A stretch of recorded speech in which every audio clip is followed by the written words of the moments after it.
Hello, ako si Jason, operator ng DTF machine dito sa General Mall. Ang machine dito ay ginagamit ng 6 na araw na may total na 35 meters. Ito ang copying area. Ito naman ang printer head. Head clean, pinutin natin yung clean, normal, heads.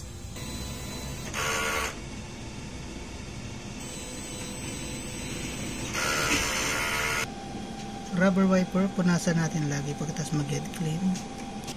Ito naman ang result ng nozzle check. Ink level ay tama lang. Waste tank dinispose kahapon. ABR na may 220 volts. Ito naman ang aming ground wire. Ito naman ang mga unused supply natin nakalagay sa tamang basket.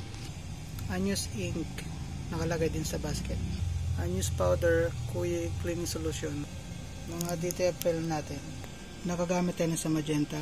2 cleaning solution, cyan, 2 film, powder, white ink, daily output record.